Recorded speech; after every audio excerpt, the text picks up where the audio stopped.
Hello and welcome to tonight's inking stream. Let me just get my paper kind of aligned under there. So, the last few Fridays, we have been working on bonus cartoons from the upcoming Noah's Archipelago anthology, but I thought let's get to work on another book of mine, which is Ricky B Goes to Sea. And this is the frontispiece that I'll be inking today. So we have Ricky, his little sailor hat and whatnot, and his girlfriend Baby. And well, Ricky doesn't know a damn thing about the sea, but that's not really stopping him from exploring. So, and this is Ricky B, the rock and roll rat. I have links. I should have links in the description. I think that's all there. But certainly from my channel page, you can go and check out the podcast version I was doing with Ricky a while back. So this book is going to be, it's narrated by Ricky. It's his story after all. And it's a very silly sort of story, to be honest. It was inspired in 2023 in the summer. I had been doing some like little one-off single panel cartoons with Ricky for a few months. I'd developed him in one of my sketchbooks, the Bono Mouse sketchbook, which is, again, you can find it on my elsewhere on my channel. I did a sketchbook tour of it. But the idea is Ricky is this little punk rock rat dude. And a bit of a, I don't know if I go so far as to say ne'er do well, but he's a punk rock dude. He works as kind of what they call a runner in a recording studio, which is basically a gopher. It's the person who goes and fetches beer and pizza, etc., for the clients. And Ricky kind of leading a bit of a vapid life, which kind of goes with the girlfriend. She's a cosmetology student and thinks she's going to be a beauty queen someday. To be fair, her sisters and her mother and her other female relatives are all beauty queens. So I guess that's kind of the family business. But anyways, I'd kind of been developing these characters, but where this story came about was actually the first like longer, like short story that I wrote involving Ricky. And it was inspired, well, I said summer of 2023, so some people might kind of be ahead of me when we have a ocean sort of a theme and that date. But the story was inspired by the Oceangate submarine, especially a few weeks after it was found, when stuff started to first come out about you know um, Stockton Rush building it with expired carbon fiber and all, and that was long before we knew the full extent. I mean, I myself and a friend of mine were kind of obsessed with that case the last few years, and we both watched all of the Coast Guard hearing testimony, like the entire week. We just binge watched it on our, in our spare time over the course of a couple weeks. Anyways, so there's that. But she's read the entire 300-page final reports from the Coast Guard and also the NTSB ones. I haven't. I have them. Like, I've downloaded the PDFs. I just haven't made the time to like sit down and actually, read the 300 pages. And it's when it's video testimony, you can have that on in the background. But anyways, so because I'm working on a book, I'm not going to give the entire short story away, but the gist of it is that Ricky gets this idea to build. What is that? to build a submarine. He does not know anything about submarines. I've got a weird little thread stuck in the end of my nib here, but anyways, Ricky does not know a damn thing about submarines or the ocean. But he starts out, and we'll see the story as it goes. Because I've done some random pages inked throughout the book, but what I'm going to start doing now is sort of do one page per Friday live stream and one page elsewhere in the week off camera from and the off camera one will be from the end of the book. And by the time I meet in the middle, then the book will be done. The entire story, I think, is about 100 and some odd pages, 120 maybe. So it's going to take a while. And even at 2 pages, well, I think I'm going to be trying to do more than 2 pages because some of those are like spreads where it's an entire drawing over 2 pages, right? So I would try and do a spread in a single sitting. But anyways, and like I said, I've got some of the pages done already. So we will be trying to get this thing done. When I started the project, I had the short story in July of 2023, but then, you know, um, it was the fall of 2023. I took a graphic novel class at Vancouver Island School of Art, and got a little bit of fluff or something there. Anyways, it was like a 13-week class, and I was like, "Oh, I'm gonna have this entire book done by the end of class in 13 weeks." In theory, this could have been possible, although it would have required because I had the story, but I didn't have any thumbnails and whatnot. Like, I mean, I would have had to work on it full time for that entire 3 months to kind of get it done. But what really wasn't realistic. And then I had some health stuff going on at the time too, so that kind of also put a damper on things. I was a little bit distracted. But anyways, it's kind of languished. Like I said, I've gotten a few pages inked. I also added some pages, to be fair. Um, I have to start working on babies because she overlaps him and she's in front. Um, anyways, I added a little B story that has to do with advertising and all that sort of stuff because I found out that, back in the golden age of comics that comic books used to have. That looks more like a nurse's cap than a sailor's hat, but we're just gonna run with it. Ricky wouldn't know the difference really. Anyways,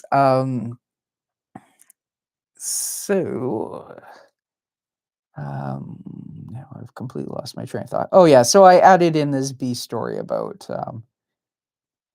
advertisements and whatnot, and they do pertain to things in the book. For example, I mentioned that Ricky works in a recording studio. One of the ads is actually for his boss's recording studio. So we have that sort of stuff, and then like there's a point where his boss's wife is mad at him, and she goes on a shopping spree to, get revenge and whatnot. So there's an ad about like Dior rat and all that. Anyways, um, did I already mention they're rat people? I guess it's obvious at this point that they're rat people. Well, if you've seen my other streams, you will have seen Ricky done in a very quick form in the brainstorming streams where he's buddies with Ursula, and you've seen Miles, who is Baby's cousin, which is how Ricky and Miles know each other. Um, give baby some roots because she's a cosmetology student, but that doesn't mean that she's got time to tend to her own hair as much as she should. Um, anyways, so the point is, to the extent that I have one, the idea with the story, right? So it was inspired by the whole Oceangate debacle. Um, and so Ricky's going to be um, trying to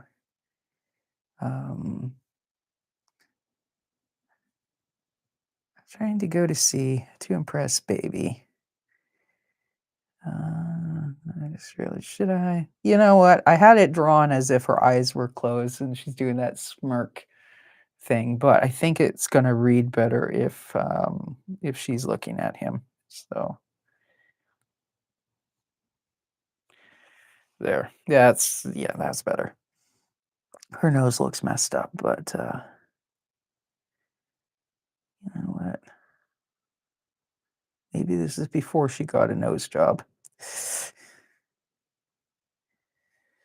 Um, she seems like the kind of girl who would want one for her 18th birthday.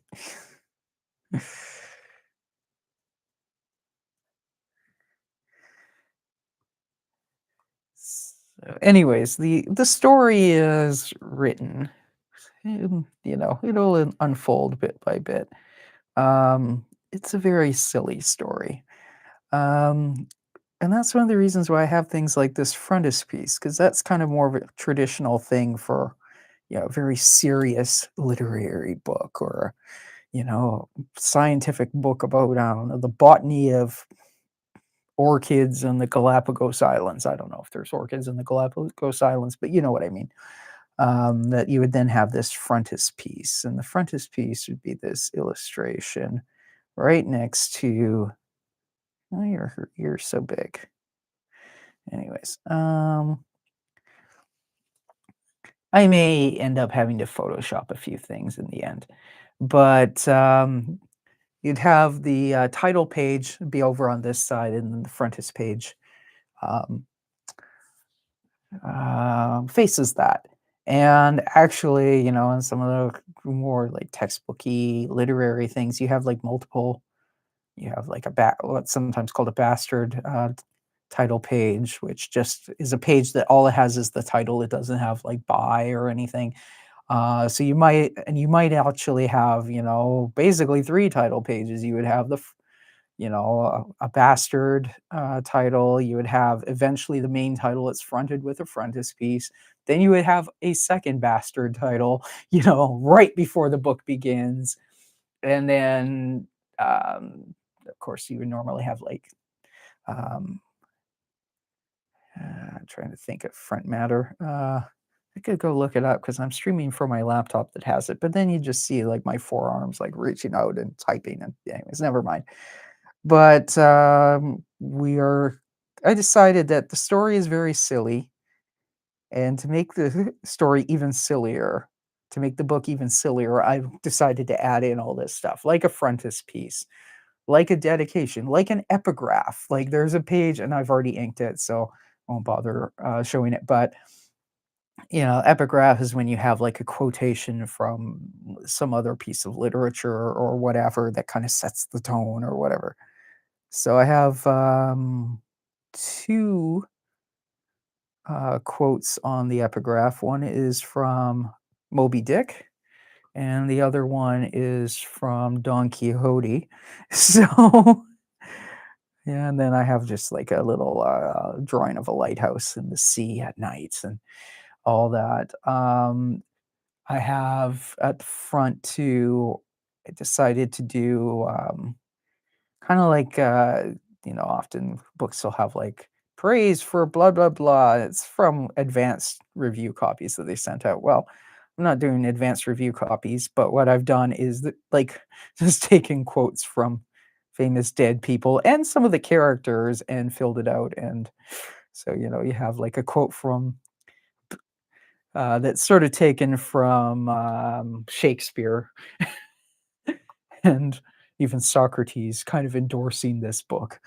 Um, so basically, I was like, let's make it as silly as possible by portraying it as if it's a serious book, which, I mean, there's things to be said about the story that are kind of serious. They're in some ways more serious than I realized at the time I was writing the story, but you know,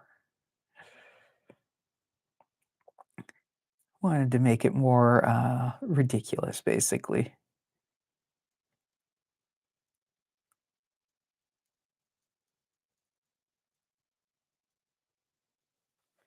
Baby's contouring under her jawline, as you can tell.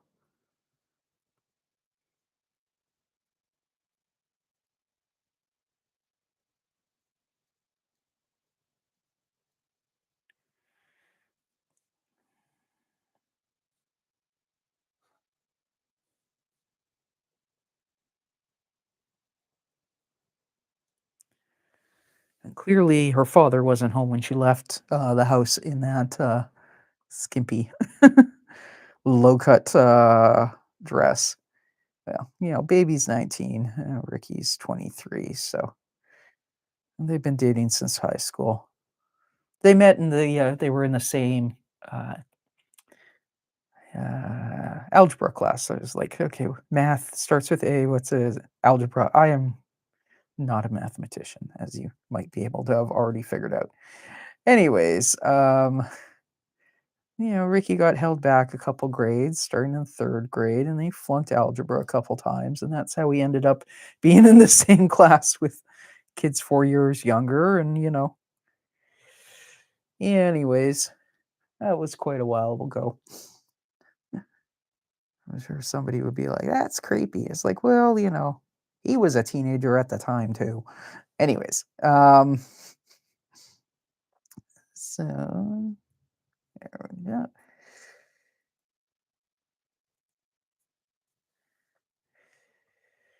baby's mature for her age, Ricky's immature for his age, and they kind of meet in the middle.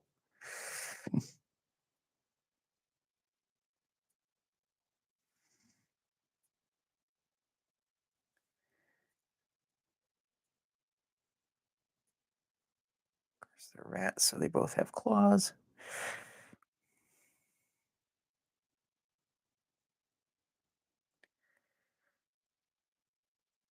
You won't normally get a close-up view of Ricky's claws, and we'll have him with his little pinky going out to the side.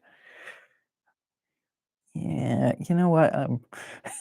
First of all, there's gonna be actually, there won't be a crop because one of the things, when you have a book, you have like where the pages meet in the middle, the gutter.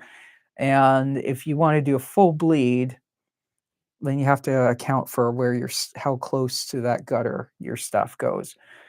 I had started, I hadn't thought about that in advance. I should know better because many years ago, I was taking some graphic novel stuff at Emily Carr through like continuing studies and or continuing education, whatever they call it. And one of the classes I took a was a book design class. So I have no excuse really. Um, but I hadn't thought about that when I did all the math about like page size and all that. So the way I decided that I will fix that um, is for each page. I mean, when it comes to actual spreads, where okay, some things are not going to have this, but for an average page, what I'm going to have is a big fat black border that's going to bleed, right? Like that. And then the facing page will do that as well. And then, your uh, the comic there. So everything has this big fat border. Um, and that's how I solved that problem. So the border is a full bleed, but these actually get cropped exactly where the line here is. Anyways, point is, plan that stuff out in advance. Although for me, I just decided I'm going to make it like a stylistic thing where we just have the black border, and then because certain spreads, if they have basically one huge drawing across the 2 pages, well, then that's different.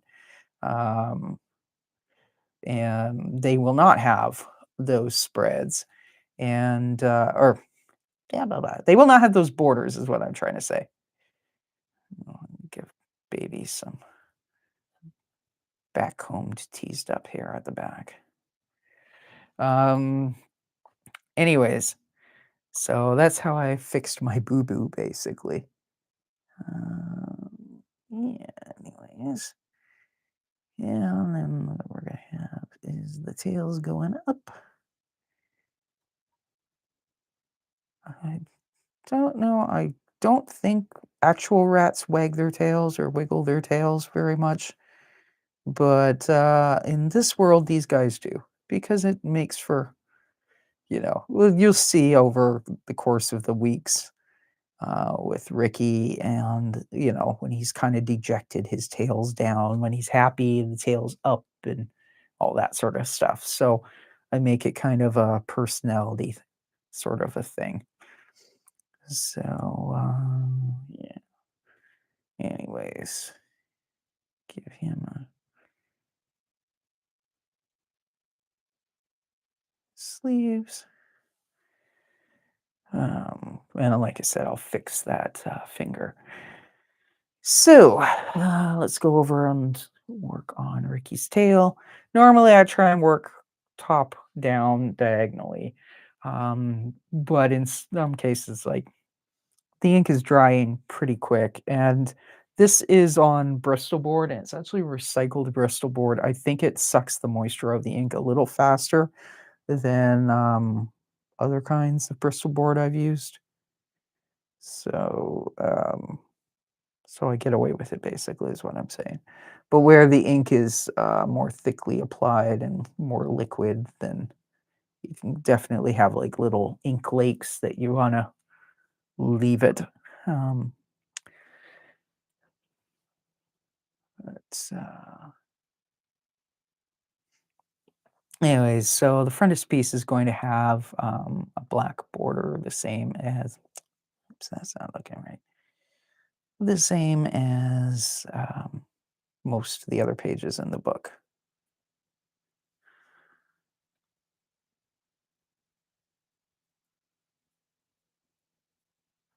And I'm drawing the actual book, if memory serves, is this one gonna be, I don't think this one's gonna be quite, I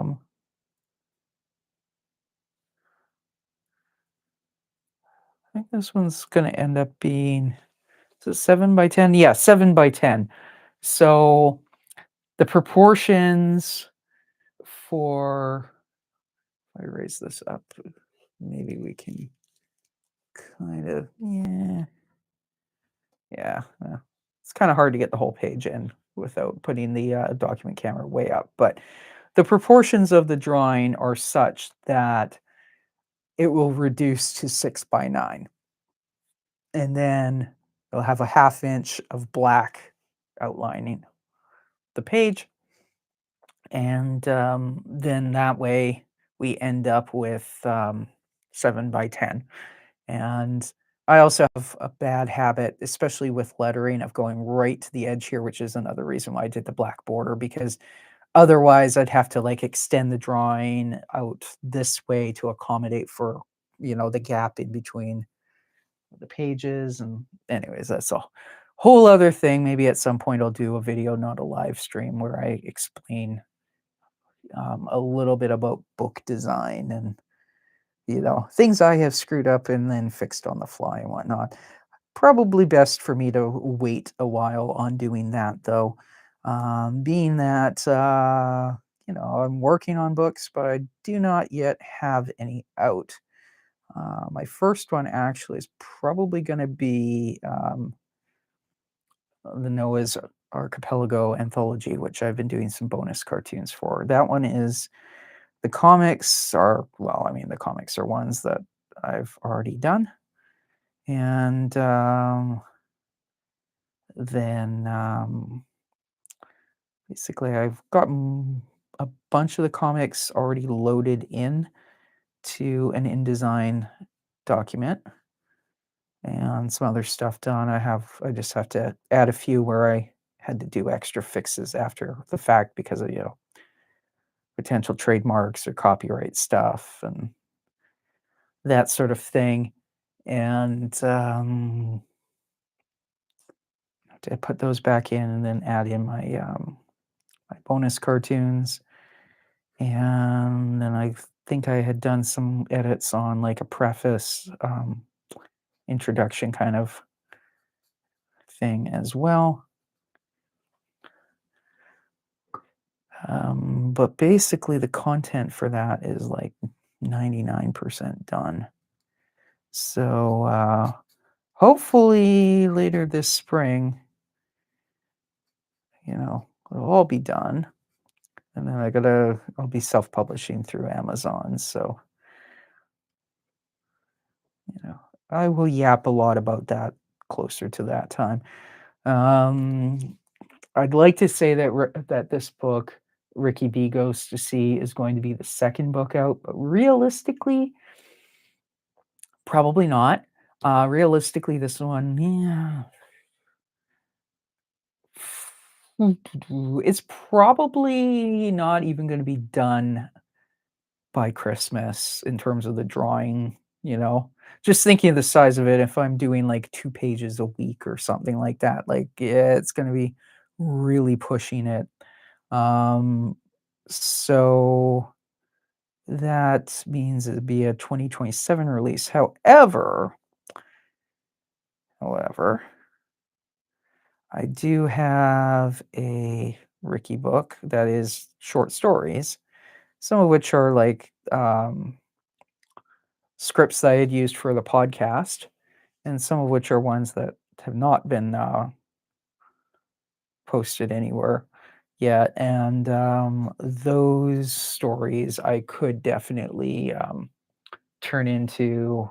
In fact, I'm planning on turning them into like I keep saying anthology, but it's kind of more a collection. I think technically speaking, an anthology is a book that has multiple authors each contributing. So wouldn't be an actual honest to God anthology. It would be like a collection, short story collection.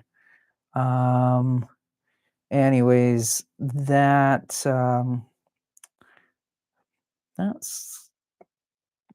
kind of the idea would be to have two short stories per month and the theme would be like a year in Ratsville, which is, the city where Ricky and Baby live, and Miles lives there too now.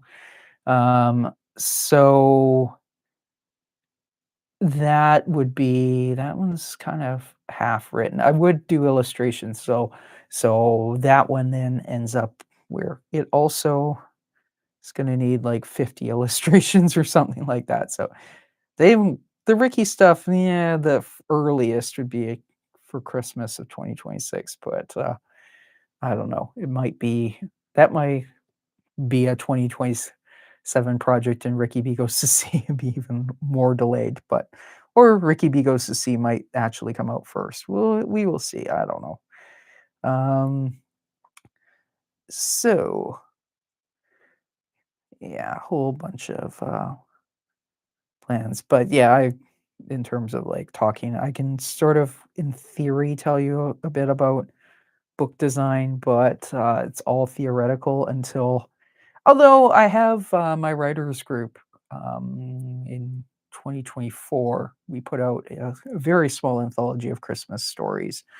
So and I was part of that process in the editing and all that. So I guess from that perspective, I could give some advice, self-published, done through Amazon, KDP, print on demand, anyways.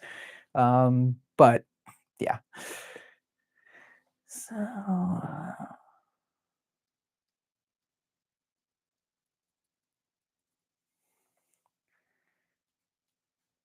this nib is gonna have to break out the pen cleaner. I think I've said that like 3 or 4 inking live streams in a row, but this one is getting bad.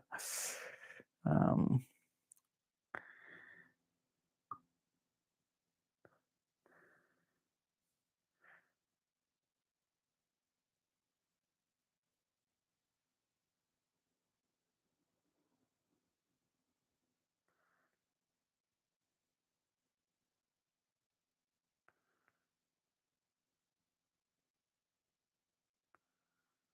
It would probably help if I used a reference image for a ship's wheel, but, if the ship wheel looks wonky, then we'll just assume that Ricky built it when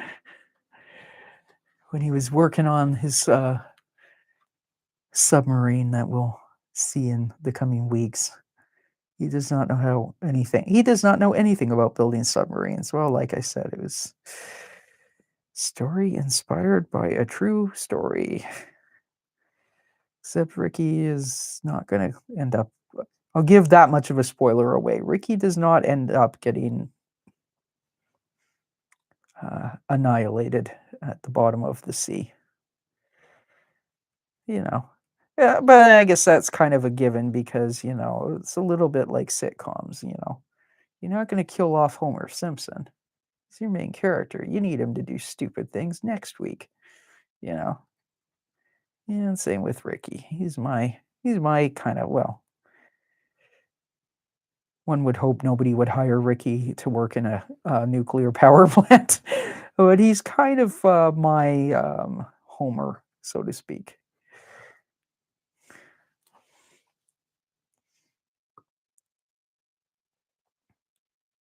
Mm, what did I say about lakes of ink? Anyways, that was way too much ink, but we'll just goober it around until it, dries solidly. That kind of ends up being a little bit of an ink well that can be used for the rest of the wheel.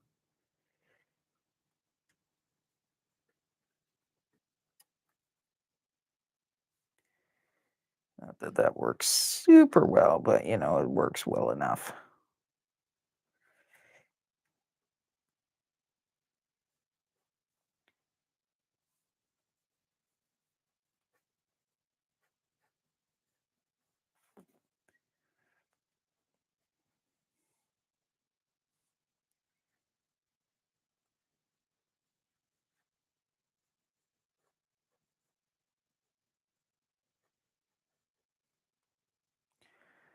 I think in one of my recent streams, I made reference to like 1,000 hours time working on a graphic novel or whatever. Yeah, this is, and I mentioned something about having stopped counting at 200 or 300 hours on Reiki.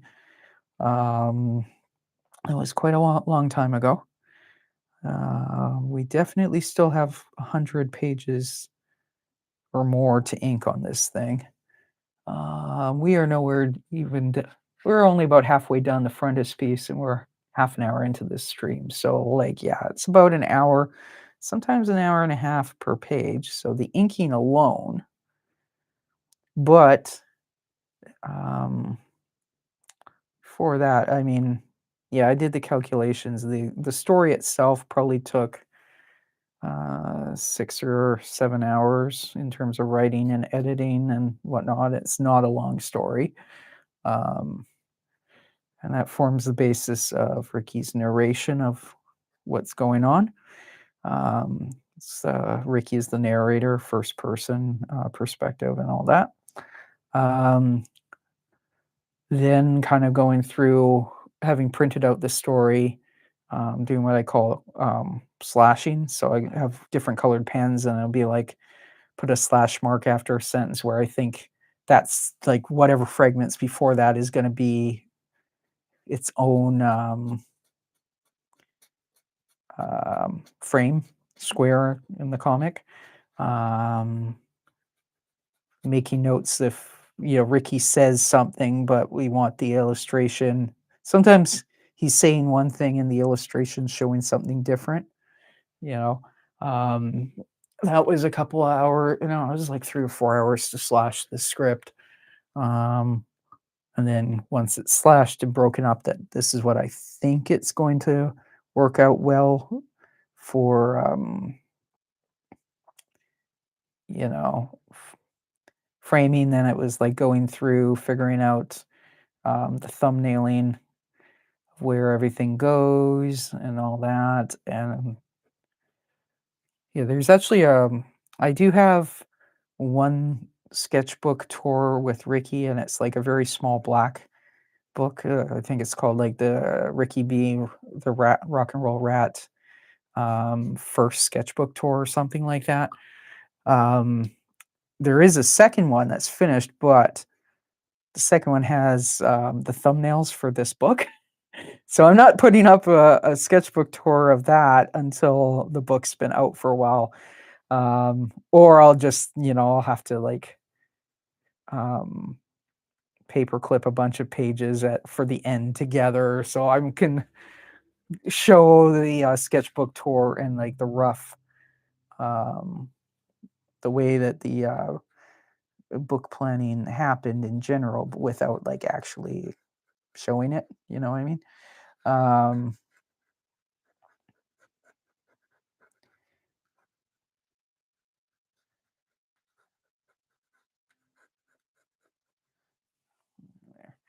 um, but anyways, I used that thumbnailing as a reference to then I had like the 100 and some odd pages to go and even just measure out, because this is drawn a fair bit bigger, or like 20%,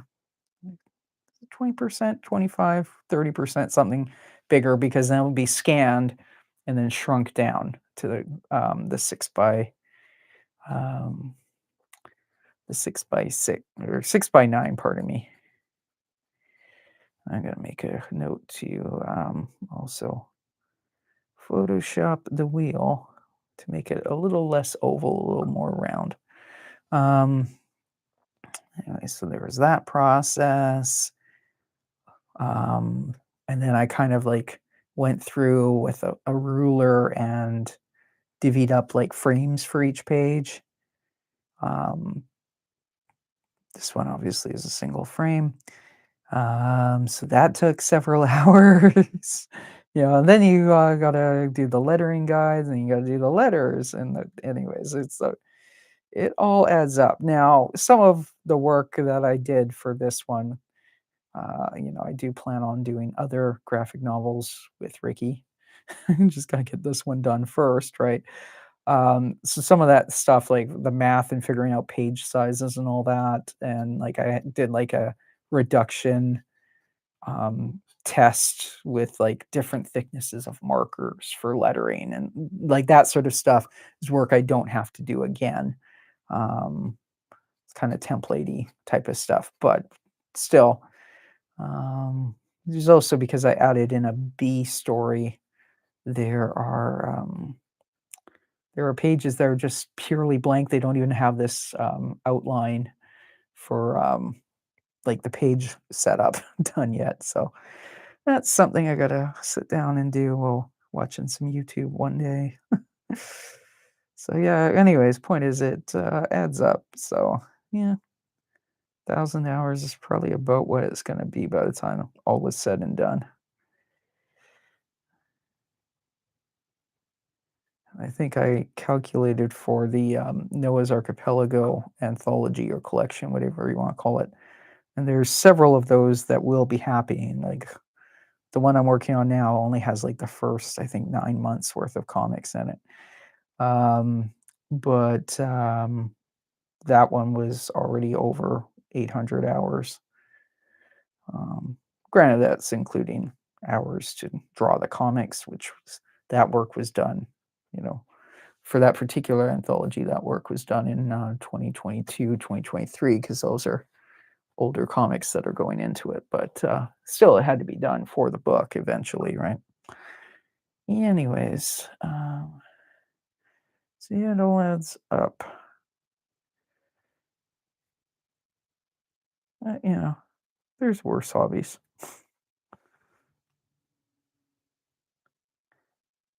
And hey, if people buy the book, that would be fantastic.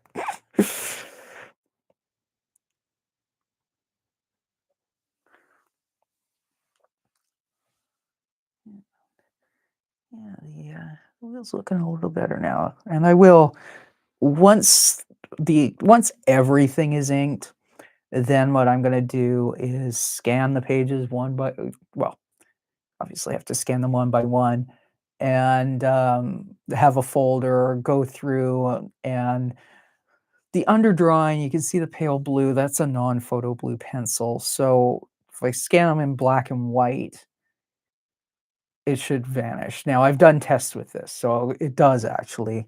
Kind of like in the olden days when people used to do use the Xerox machine at work on, lunch break when the boss wasn't watching, to produce their comics, or at least to do reductions.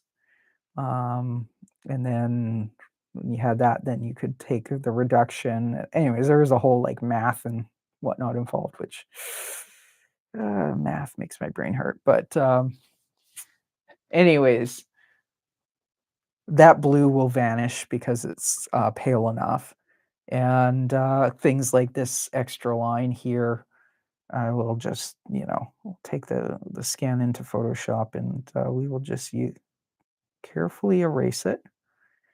Um,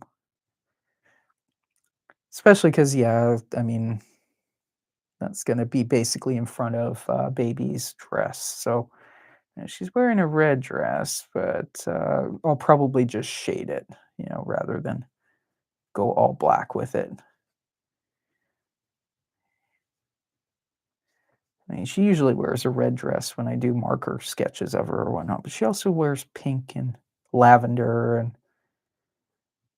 she has aqua in her closet. We have seen her closet where she's digging in there for something and just, like, hucking things over her shoulder, and, like, Ricky's underneath a pile of clothing sprawled out on the floor type of thing.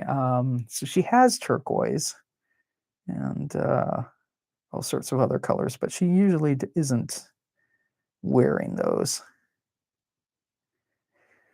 And got a big old,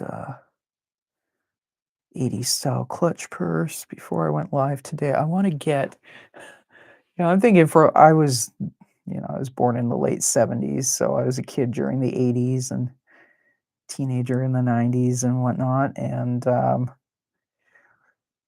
was thinking of, purses that we used to have that at some point I got rid of some of mine because I wasn't using them, and now I wish I had kept them, like, like this deep purple, clamshell type of, where opens up into a whole circle type of thing, but anyways, I was looking on eBay for, like, vintage '80s, purses.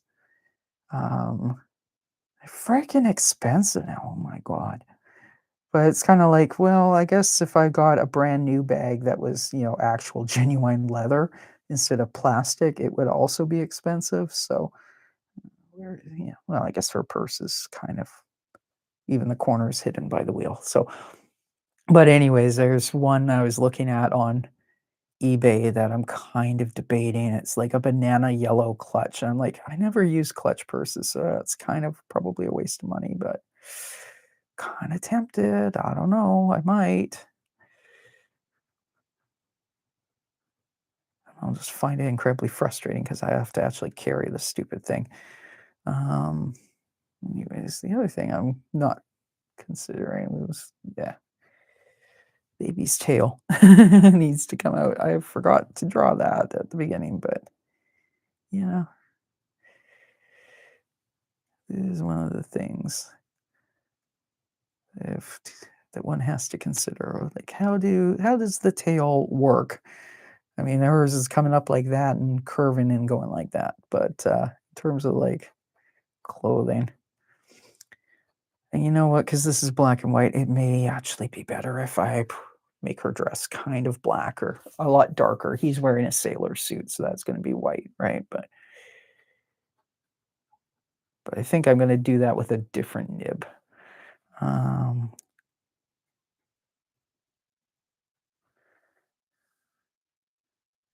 Thigh is coming up there. And would have been helpful if I had actually put this in with the non-photo blue to begin with. Yes, yes, it would have. But anyways, if I bring it down to here, you know, we are going to actually do away with that black extra line.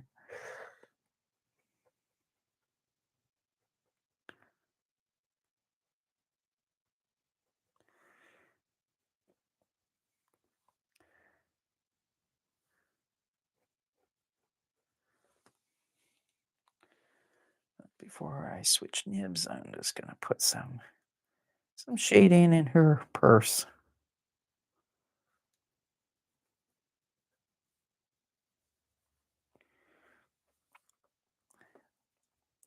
And I kind of tend to leave them a little bit flat in terms, oh, hey, Pavel, how's it going? I don't know how much material you have, but I see a cartoon show. I have actually debated that, except it's taking me forever to actually do the graphic novel with still, like, trying to actually do animation. I am way too lazy for that. It would be cool, though, but yeah, this is gonna be a graphic novel, and it's from just one of the short stories I have with Ricky. My writers group, it's a little bit up in the air how we do things lately, but we used to have where every month everybody would bring like a 10-minute long story to read. So I talk fairly fast, so I can do about 1,500 to 1,700 words in that time. And I think I've got about 10 of those, but I think most of them are probably not going to be graphic novels. There'll be a few that will be, and then the rest will be kind of like short stories, because that's a lot simpler to do with a anthology of short stories. And then I'll just have like maybe like an illustration at the front of and one at the back for that book. But yeah, definitely cartoons for sure. It's one of those things where it's like, I know some people actually do use like AI to do animation, but I think most of it kind of looks like crap, honestly. But that would be like my dream if it would be like punch in the code and say, now barf me out using my own drawings, not stealing from somebody else, but barf me out an animated series with this. That would be awesome. But that's definitely not the kind of useful application for the AI. The other side of success is us creative types being focused and disciplined. It's work. Yeah, focused discipline. That's one of the things where I kind of wish I um, kind of was only doing one project, whereas I have too many ideas. So, like, even like the Noah stuff versus the Ricky stuff and all that.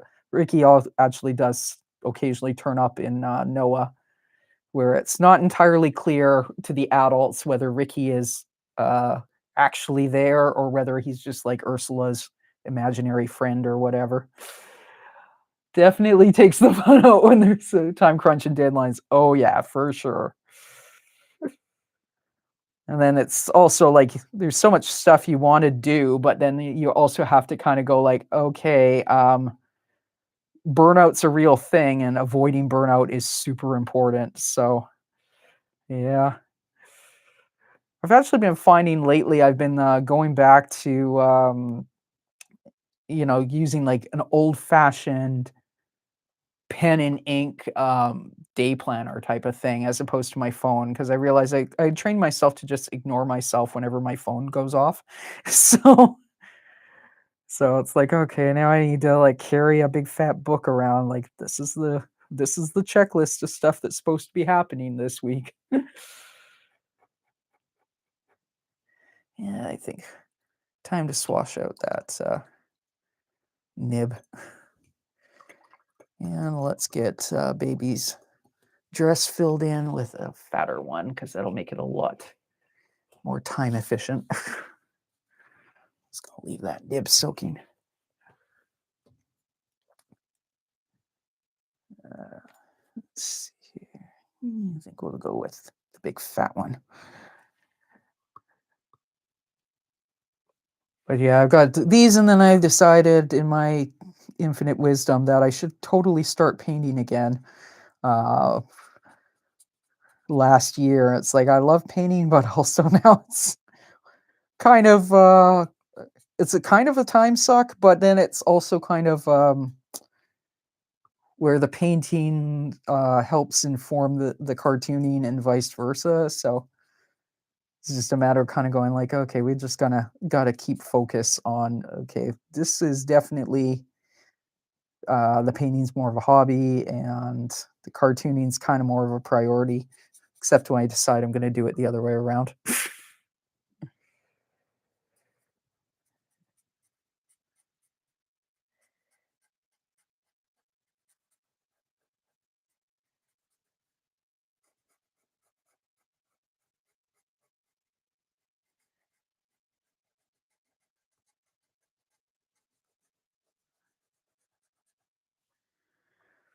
Well, this nib definitely makes much faster work of the, filling things in. Although, of course, it's also not one I can really use for drawing because then the lines are gonna be, you know, super big.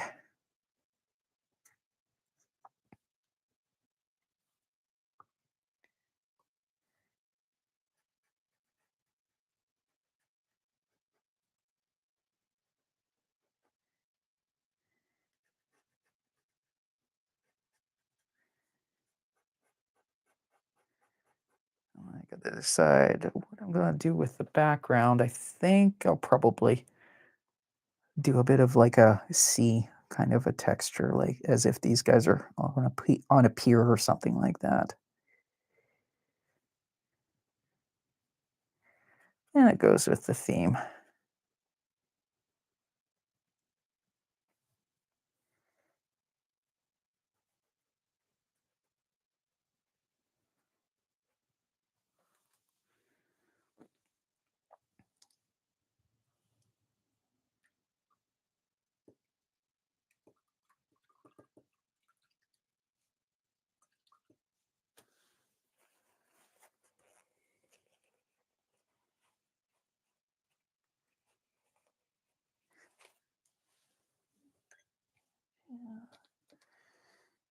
And back to ye old faithful, much thinner nib for the background.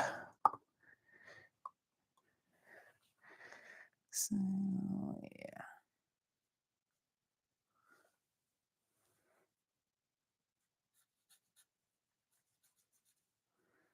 we will kind of have a little hint that they're on like a boardwalk, pier style boardwalk.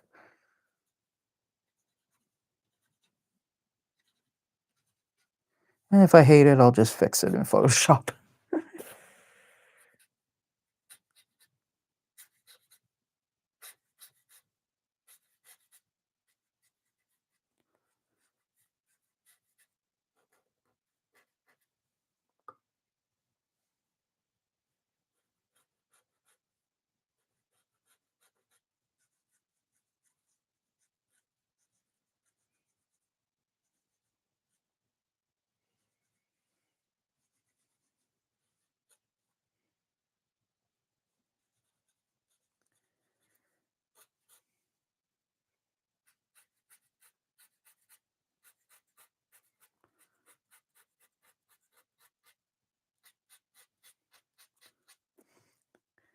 Oh, it does look kind of weird to not, to my eyes, anyways, to not show some separation in thighs, but so we're gonna kind of do that. I don't know, that might have made it worse. Ah, Photoshop is the greatest thing since sliced bread. Kind of erased that. Maybe can that go away somewhat?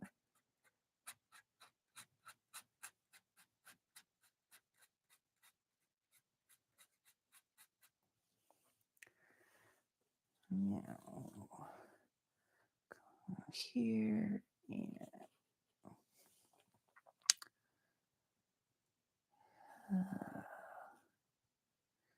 Always that thing of I should have paid a lot more attention the last time I was down at a marina. But then that's been quite a while. So why would I have thought that I need to remember exactly what these things look like?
Well, actually, I think having them standing on a pier helps make more sense as to why he's got a ship's wheel, but it's not mounted on anything, he's just holding it up, basically.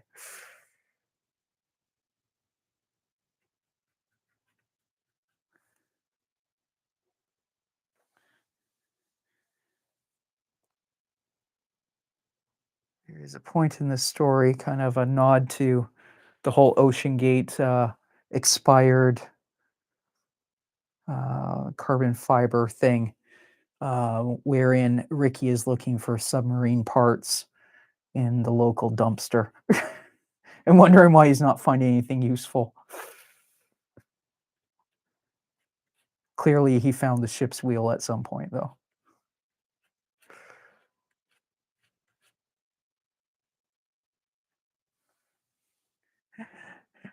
Alright, good night, Pavel. Take care.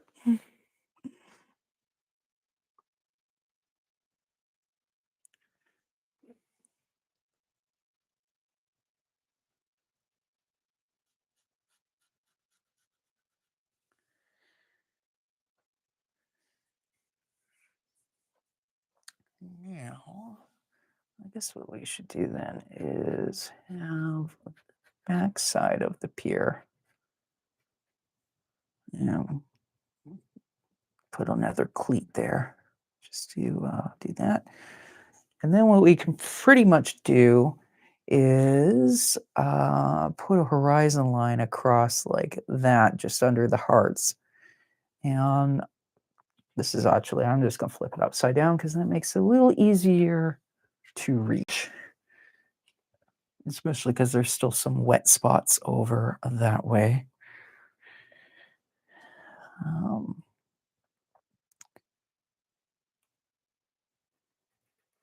and then we'll put some like far flung, maybe not islands per se, but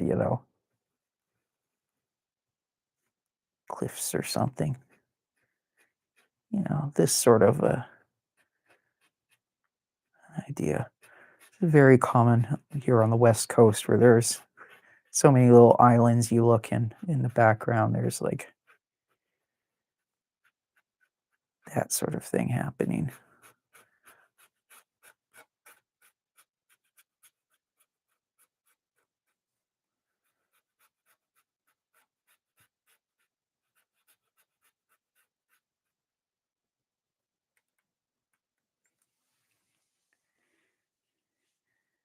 And I think I'm going to put a little bit of like decoration around the hearts.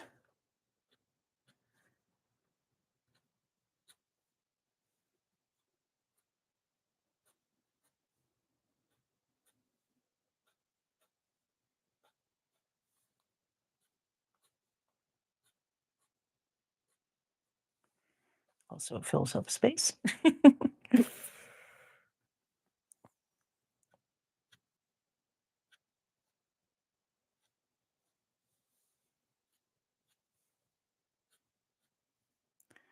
And that would have been another idea too. Would be, instead of the pier, would be to just have like squiggles and swirling sort of things and little hearts and whatnot, and then it becomes kind of like a rather than a physical background, it becomes like an emotional background. I do that quite a lot in Noah's Archipelago, my web comic. Um, like lots of dots and lines and kind of that's also in full color, so kinda using the, color to indicate mood and that sort of thing as well.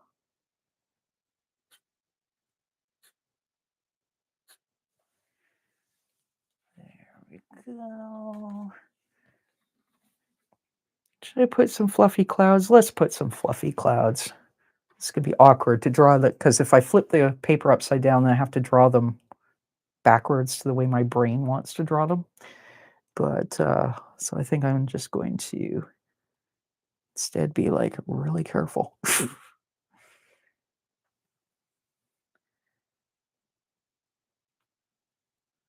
One of the ways being really careful is to notice when there's a big gob of ink wanting to fall off the bottom of your pen.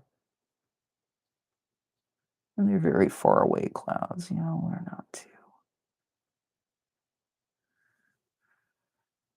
not too concerned with them. If it was more of a moody sort of thing, I'd have, like, ink swirls within them and whatnot.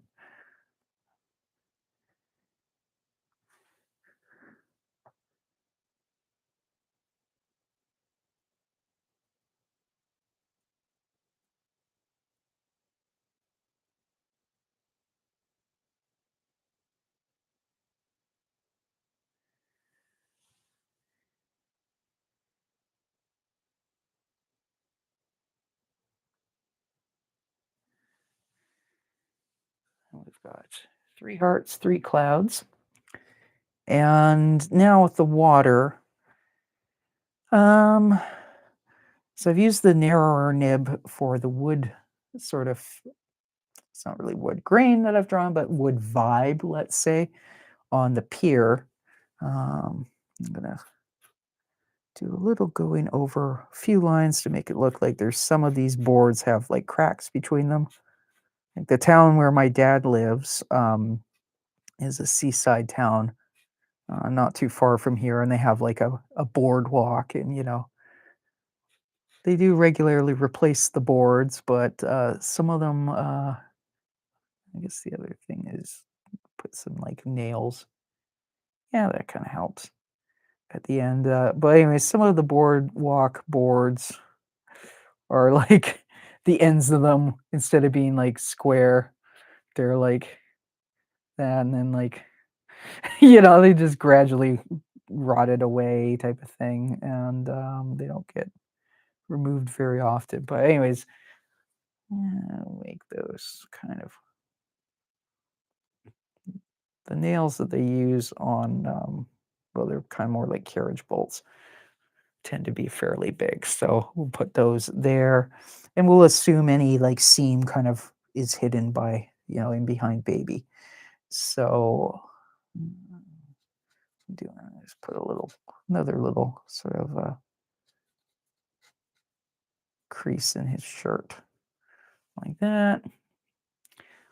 So anyways, I'm going to use a thicker, not as black as the really big nib that I used on baby's dress, because her dress is probably like burgundy or something like that. We don't want the sky, if it's a bright cloudy, like blue sky with a few clouds, the sea is not going to be like black, um, generally speaking. So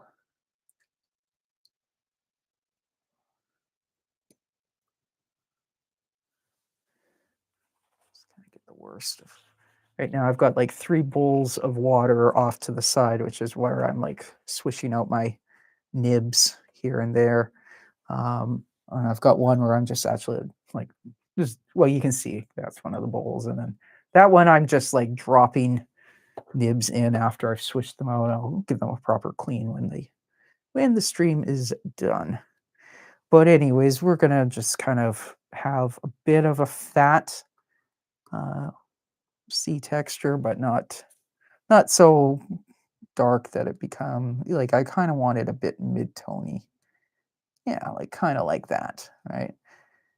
Um, if you squint it, it's kind of similar in value to the pier, but it's bolder. So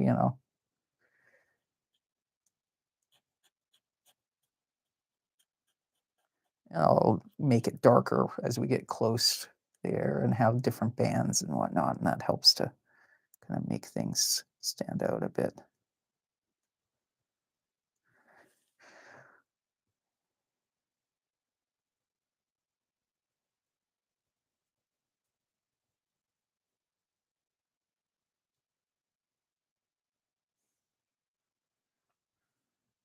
Sorry, baby, I gotta use your nose as an anchor point for my finger.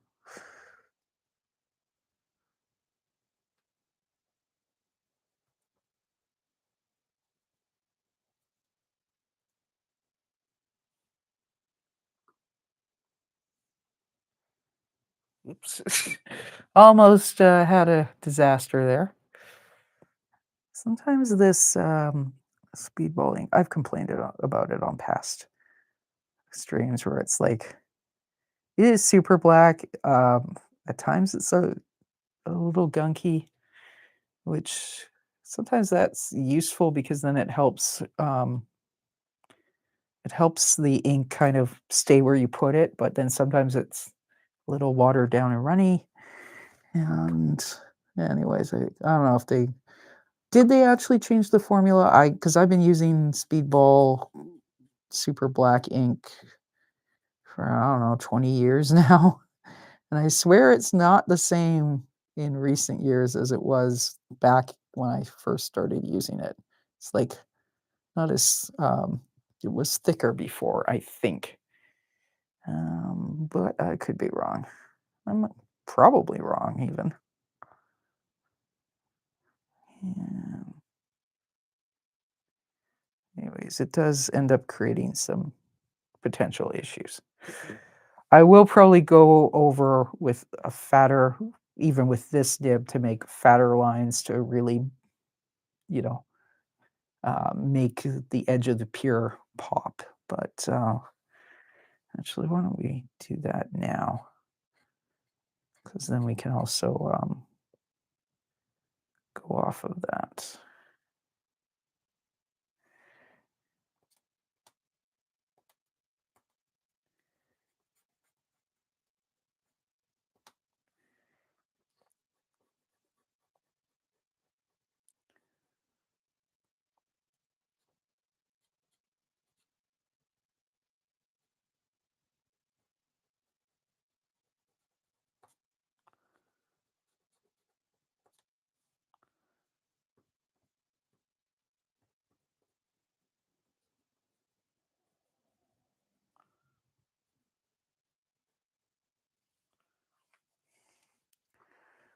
Probably get kind of like a mid-tony sort of thing down overall, and then I'll have some areas like that that are kind of a little bit more dark to give the sense of like waves or swells, I guess would be.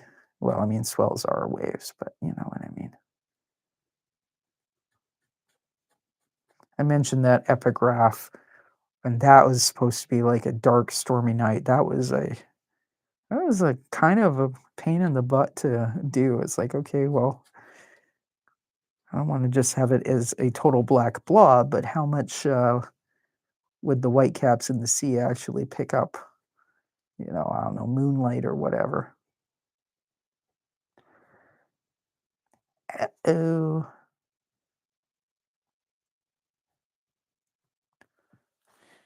make a note that his tail kind of got a little goobered.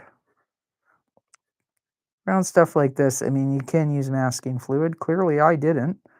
Um, Sometimes the best way to do it is to, whatever you're trying to not hit, you kind of ink push away from it.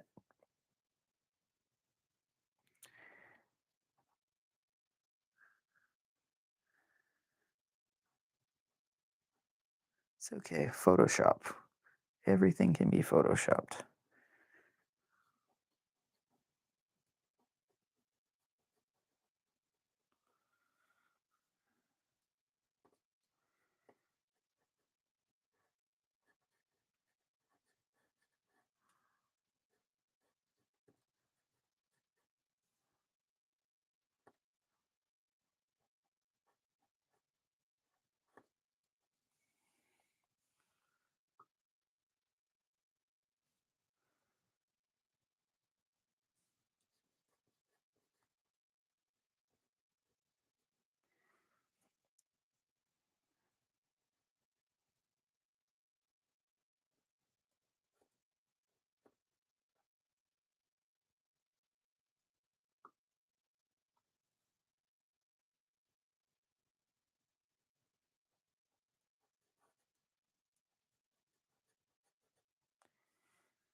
Actually, when I look at it in the camera, it does look a lot more ocean wavy like than it does to my eye in person, but that's me. Hello, Scarlet Dragon. How's it going?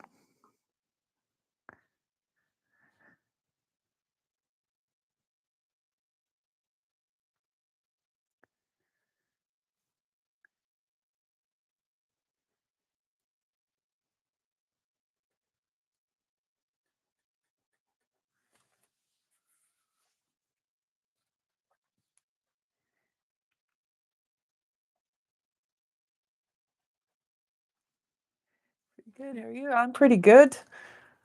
Chugging away at this is actually for a graphic novel I've been working on for a while. I decided I should use my Friday streams to like actually work on this instead of other stuff. So, feeling productive, I guess.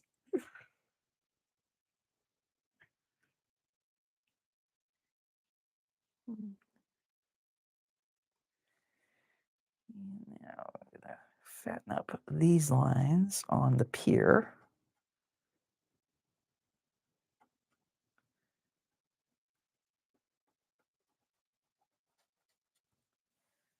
That helps them stand out. Yeah, probably do the same thing around the around this cleat as well. And I think I'm going to use this nib to also put some emphasis on some of the more questionable gaps between some of these boardwalk planks. I want to make sure I don't end up making it look just like the water, of course. Oh, thanks.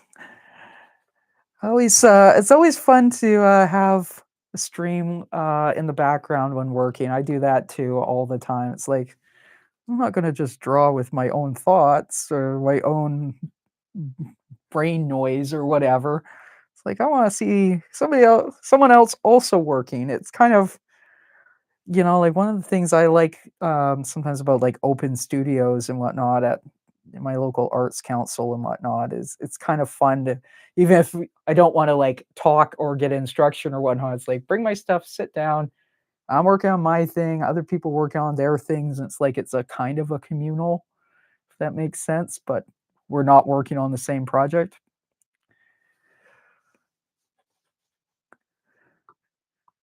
I used to do more printmaking. I used to go to an open studio, an arts council that's about 20 minutes north of here, and that was always kind of fun.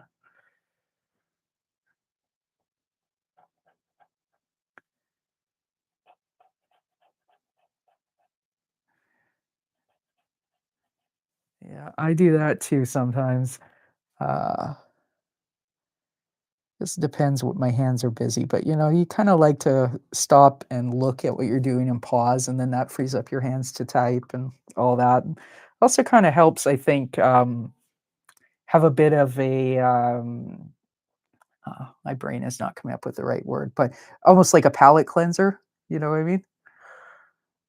It's like a momentary distraction, and you have kind of a clearer when you look back at stuff. It's like, oh, okay, now I see the thing that, especially there's something that's kind of not working or bugging you or whatever. Then sometimes that like take your eyes away and then go look back really ends up being helpful.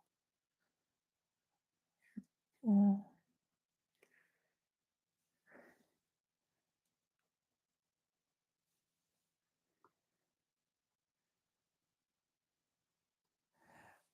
Yeah, that helps for sure because I've certainly been in some chat rooms where it's like, somebody says something you want to reply to it, and then by the time you finish typing even a short reply, it's like it's just gone. And there's like 100 other chats, and it's like, bit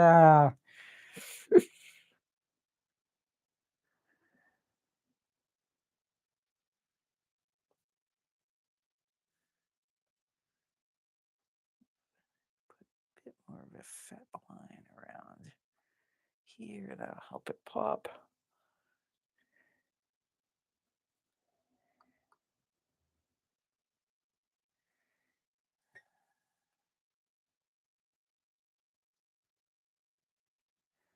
It's my favorite thing to draw. Well, I end up doing a lot of my characters. So I've couple few years ago, I ended up developing these rat people, Ricky and his girlfriend Baby, and then Baby's cousin is half rat, half mouse, so he's like a whole head shorter.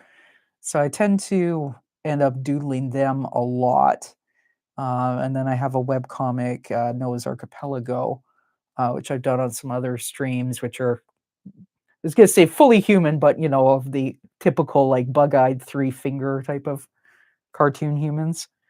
Um, but aside from that, then, I mean, one of the things I want to start doing a little bit more of is gonna be, like, urban sketching. Some of it's because I kind of, if I'm doing a background, I kinda, like, feel like I need a little more practice with, like, making spaces look real, so it's that, but I've also, N it's kinda, again, getting out and sort of being around people, even, if you're not necessarily directly, talking to them, go into, like, a mall food court with a sketchbook, have a you know, have a drink and a donut, and, uh, doodle people from across the food court. It's always kind of fun. Different times, I used to do a lot of, like, drawing, like, perfume bottles, high heels, that sort of thing as well. Um, so yeah, it's fun and it's kind of almost like a head trip initially, just going like, nobody's gonna notice and come over and be like, "Can I see your sketchbook?" And if they do, it's always positive, you know. Um, but but I noticed I had to kind of like get over that like mental block about it. And I see Eclipse, who's a fox dragon anthro hybrid. Cool. Yeah, it's kind of fun doing the anthropomorphic characters, because you kind of end up reading a certain amount into, fox versus rat or whatnot, and it's kind of real but not real. You know what I mean? So.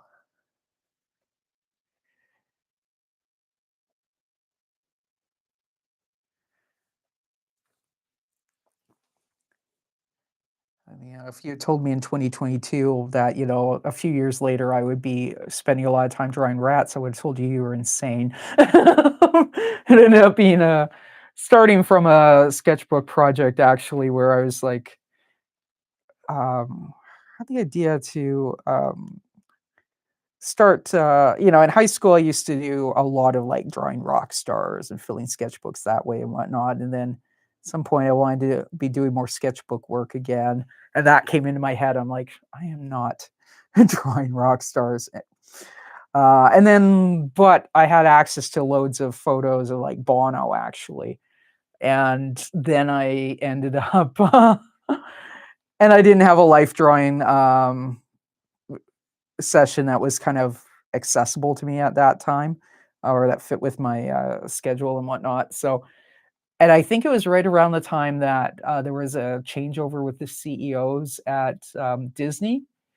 So that must have been in the news, and then my brain just went, "Why don't you do like a Bono Mickey Mouse hybrid?" And that's what led to this.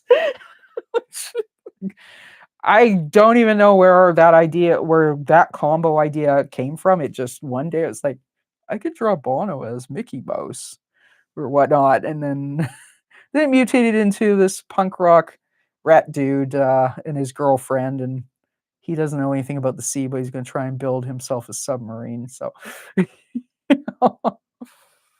always fun to sort of go, what on earth, you know? The ideas that you wouldn't think of in advance, like if you're trying to come up with idea, you wouldn't think of that, or I wouldn't have. Because at the time, I did have, I had the Noah's Archipelago, and Noah sings in cover bands and stuff like that. So I did have that going on. But in terms of like doing the rat thing, I was definitely not in the plans at all. So, all right. People make fun of furries and anthro characters and stuff like Zootopia and Mickey Mouse are kind of well, exactly. I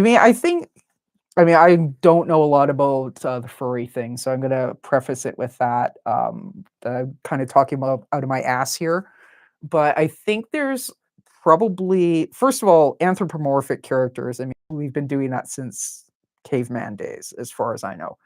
I mean, like, you look at all like, the Egyptian gods were all, like, half human, half whatever, right?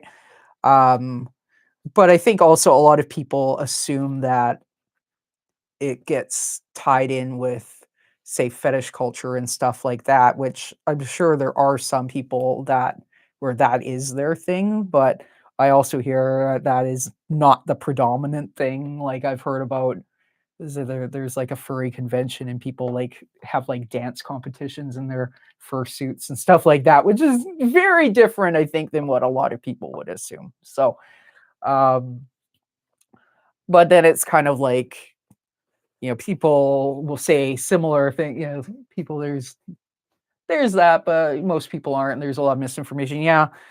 The thing that just came into my brain as a comparison point would be, say, where's my other nib? Would be like, say, corsetry, right? Years ago, I mean, I haven't really been into that much lately, um, because it takes forever to make a Victorian corset, and uh, I just don't have the time. But like, there's a lot of people who assume that it's always like tight lacing and that it's like a fetish thing and whatnot, or all the misinformation about, oh, women in the 1800s were like passing out and dropping dead from not being able to breathe in their corsets. And it's like, yeah, that's actually not true, you know. So it kind of, I think, in a lot of cases, it always ends up being like the worst, weirdest part of whatever subculture that gets spread around and represented in the media. You know, I don't know if there's a solution for that, because generally speaking, I think people like to gossip and kind of like to have all sorts of ideas about other people, and so it's like, what do you even do, right?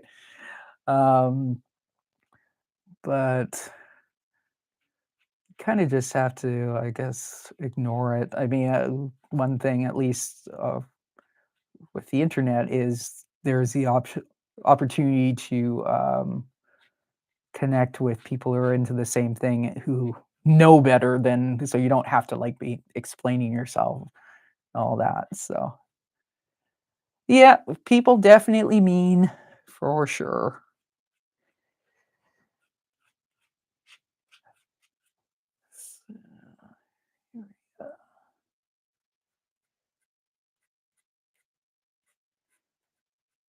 Give baby some more roots that she should have lightened up. A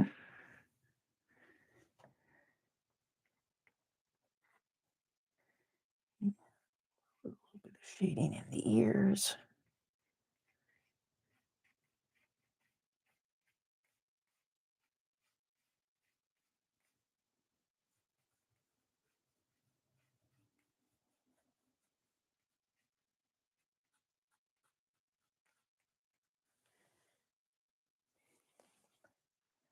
Yeah, we'll give Ricky a little bit of shading in the ears.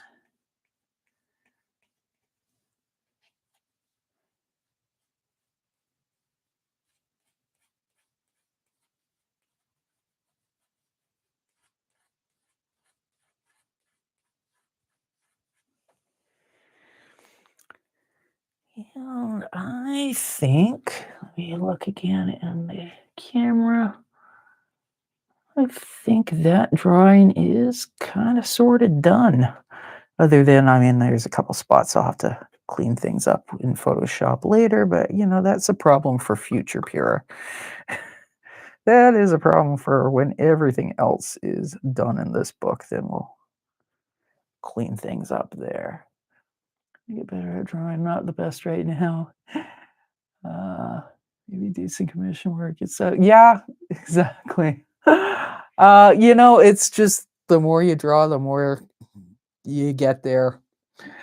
Um, I mean, for myself, I've been drawing my whole life, and I'm pushing 50 now, a few years, so it gets there. But I've had times where, like, this kind of work I wasn't doing for a while because I was doing more like painting and abstract stuff. Been doing comic stuff off and on since, well, again, used to doodle characters in like the margins of my notes notebooks and stuff in high school in the 90s and whatnot. But I had a web comic in 2006 to 2009 called Salmo the Destroyer. Used to post that back in the MySpace days. And then I was doing other stuff, so I wasn't drawing for a while. And then started doing comics again in 2022 with Noah's Archipelago. But I wasn't, that was iPad, right? And the style's a little bit different. This is very similar style to like the old Zomo the Destroyer, in terms of like even the way their eyes are drawn or is very Zomo.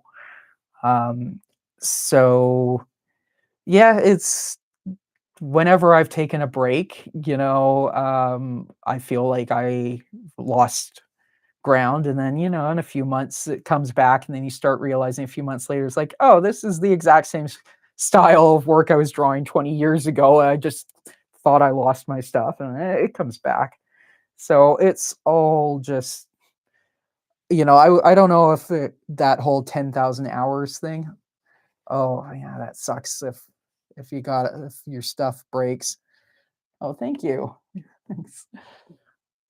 It's one of those things where it's like I kind of you always want to go like hopefully other people like it, but at the end of the day it's kind of you got to be like, do I like it? Do I find it amusing? If so, then that's kind of what mostly matters. Everything else is marketing, I guess, right? Like getting the word out so that other people have the chance to see it. But yeah, in terms of like commission work and stuff like that, it's not something I have a lot of experience with because like my whole thing is I want to build and have customers rather than clients, but that's my personality. But a lot of it is just keep chugging away, and when you have like a few pieces you're happy with, then you start putting your portfolio out there. And yeah, consistent with practice, really focus on one hobby. Yep. Which in some ways that's kind of a good way to do it because because you're more focused as opposed to I've had times where it's like, oh, I'm doing music and I'm drawing and I'm painting and I'm like trying to sew quilts and then you just get burned out, right? So yeah, the focus. And I would say even some of the challenges, like I mean, right now, of course, it's not Inktober, but stuff like that where it's like, okay, try and it doesn't have to be a big sketchbook, even like one of the little ones, but like do one spread a day, or like try and sometimes draw the same thing every day for a month and then compare at the end. You'll see improvement.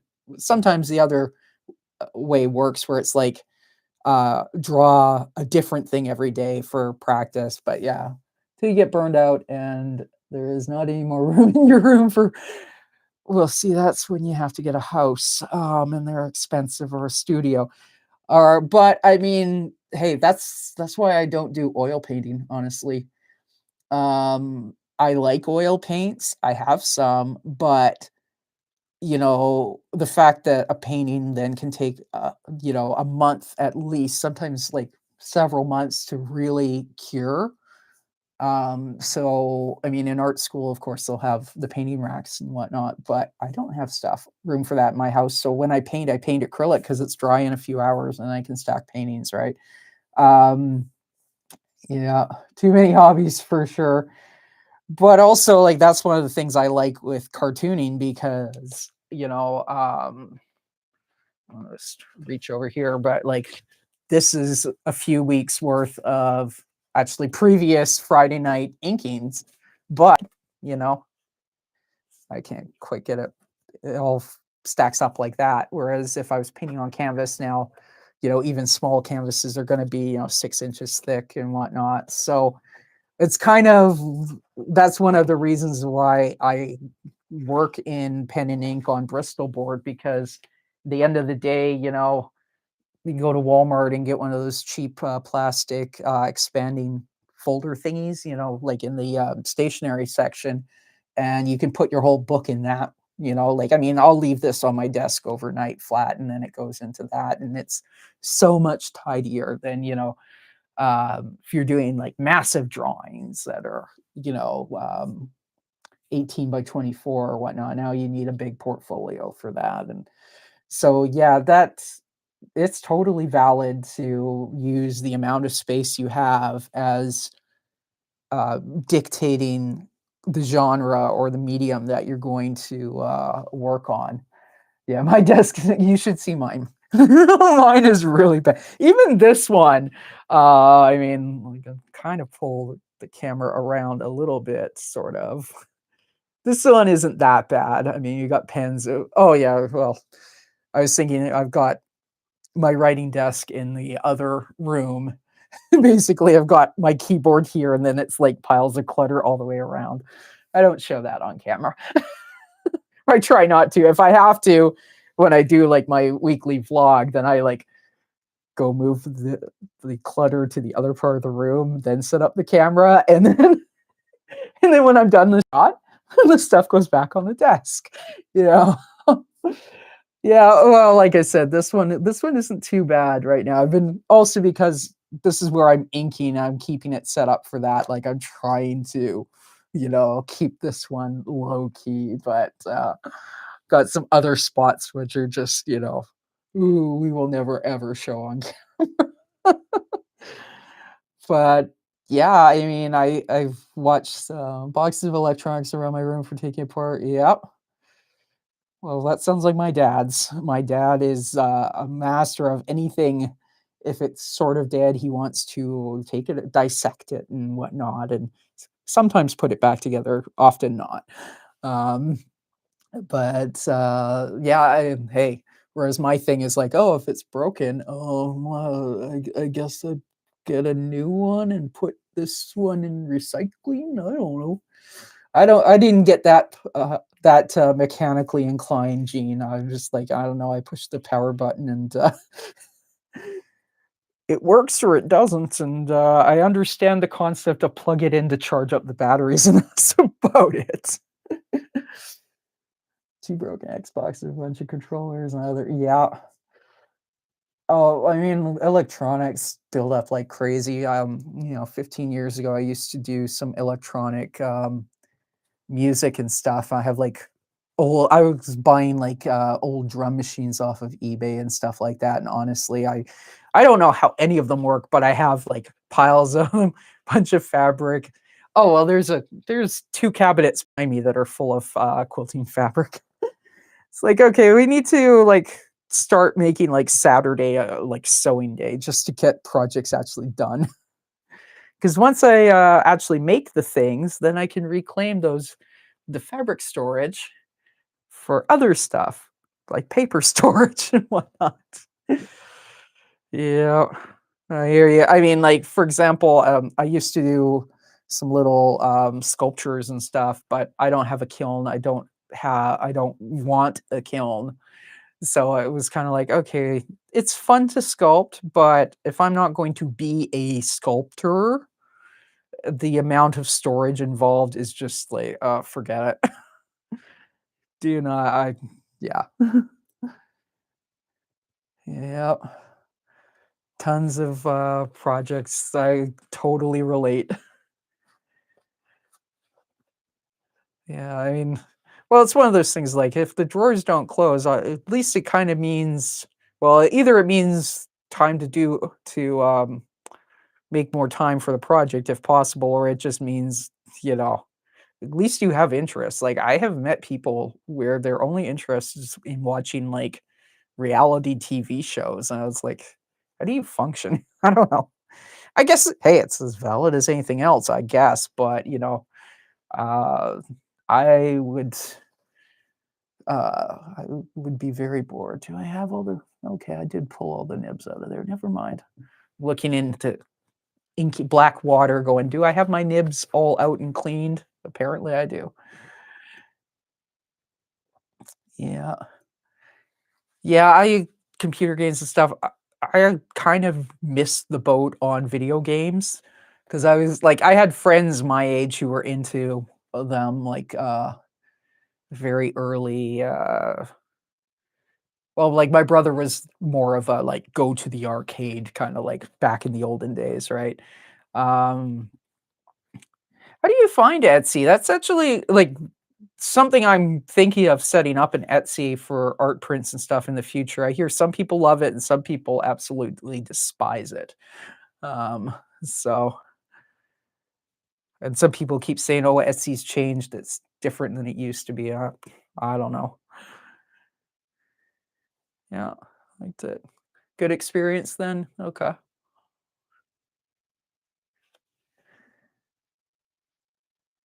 Oh, okay, yeah, that makes sense. And I think too, like, sometimes the complaints it'd be like the same thing as, like, complaints on YouTube, right? Some people will complain because they're not getting the results they want, but it's not actually that the site itself is messed up or whatever, you know? Used it recently, though. Yeah, I'm looking to tilt okay, yeah. If I tilt this up, then I can see that we've got enough dark around Ricky's hair. Um, that kinda separates it out from the, ocean. Yeah, kinda looking, going, "Do I wanna add some" I think I do wanna add something into those hearts, and I had just cleaned the nib. So, not gonna do too much, but kinda put some texture into these.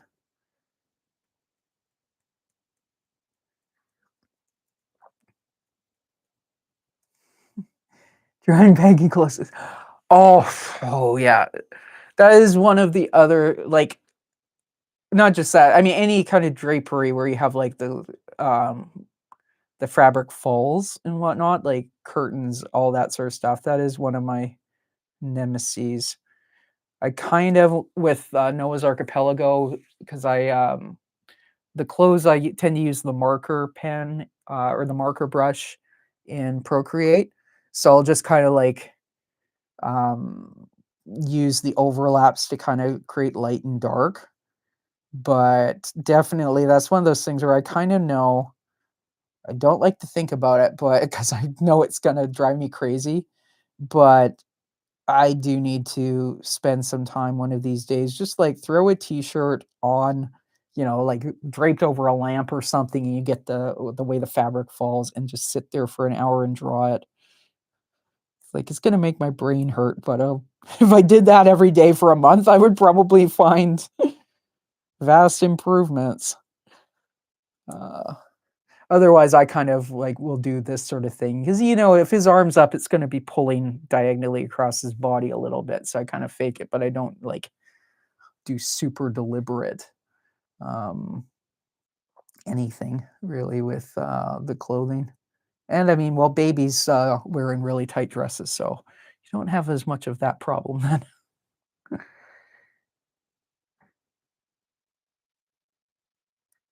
There was one class I had taken, actually, yeah, last year, last fall, and the instructor did like we had live models coming in and stuff like that and oh baggy emo so yeah a lot going on and it's all really dark, right?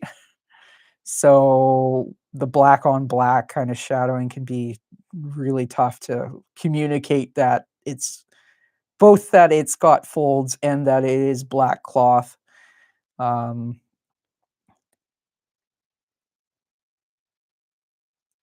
that's kind of relates a little bit to what I was saying earlier with like drawing rock stars and whatnot. Like I mean, when I was a kid, it was like the '80s. I was a little kid, but that back when rock stars all wore like the tight black leather and all that sort of stuff. So like seeing even how like a leather jacket folds and dips and reflects the light versus like a denim jacket or whatnot. It's another one of those things. Uh, Again, I should probably make myself a little challenge, to do, like, draw a leather jacket every day as realistically as possible for like a month. And it's one of those things you don't have to do it every single day, but like you do it for a month here and there, and then it kind of gets under your skin. So you get the muscle memory of um, how that's going to do the folds and valleys and whatnot.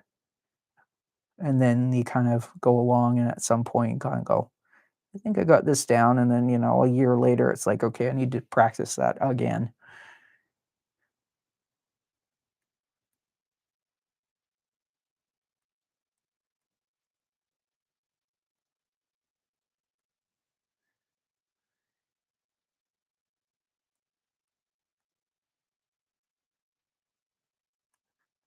Actually, I will need to be paying a little more attention to that because Ricky, I mean, he's wearing a sailor suit here for this drawing, but generally speaking, Ricky wears a black leather jacket. So for most of this book, I'm going to have to be drawing, several times per page, once per frame, pretty much Ricky in his little black leather jacket. So I should actually make some time in the next couple weeks to sit down and practice that.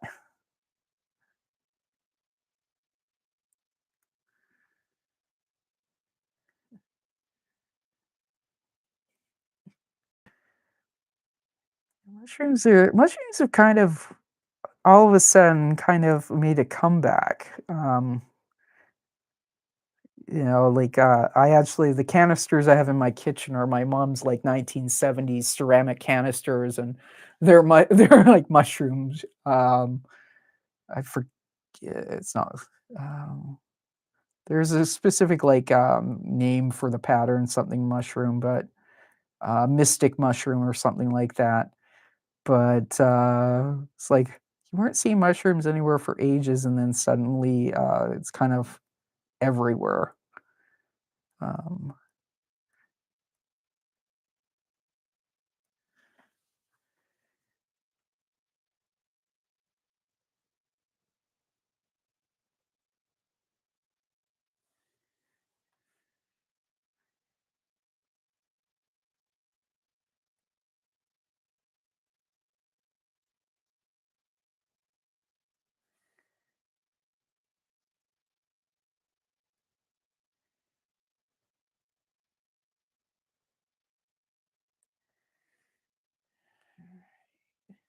kind of music do I like? Depends on the day. I listen to a lot of, like, 80s hair metal rock and stuff like, not so much 80s, but, like, early 90s U2, 90s to what was the Atom Bomb one, that album. F I mean, I was a huge Marilyn Manson fan back in the day, Nine Inch Nails, all that. I don't listen to as much of that stuff nowadays, but every so often depends on the mood. But I also, you know, sometimes I get on a kick about like swing revival, and then I'm like blasting Cherry Poppin' Daddies and Big Bad Voodoo Daddy, um, Big Rude Jake, those kind of guys. It very much depends on the mood.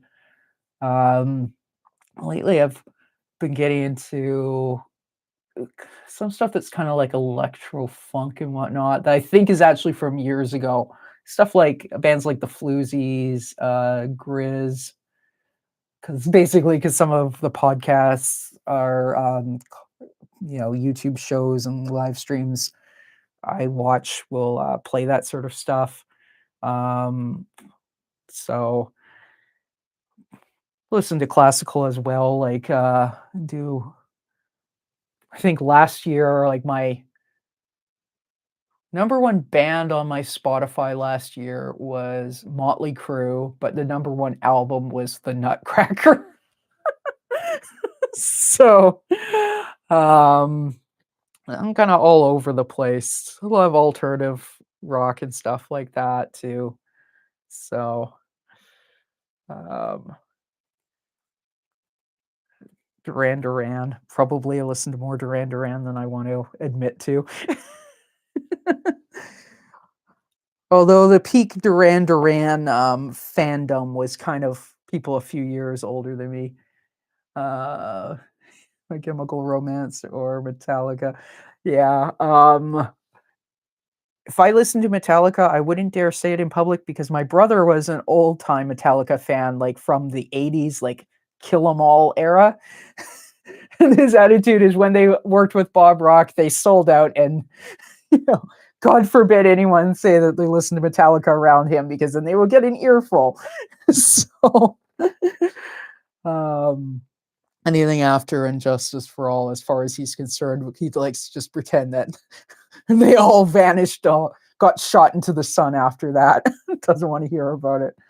But so I definitely don't tell him that I actually secretly like Enter Sandman because I will get yelled at.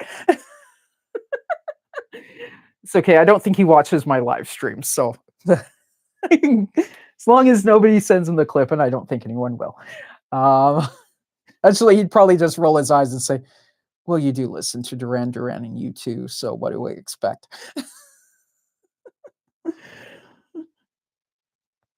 It is a great riff. I mean, like you can, yeah, I get it if somebody's more of like the old underground, like, and I mean, like he got into Metallica in probably like 85 or something because like him and his friend, like there was used to be whole networks of people like trading cassette bootlegs and stuff.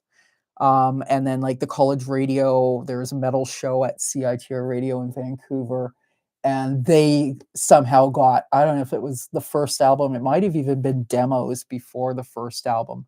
But like that early Metallica, and that was like his thing. And he also listened to, like um all sorts of stuff, right?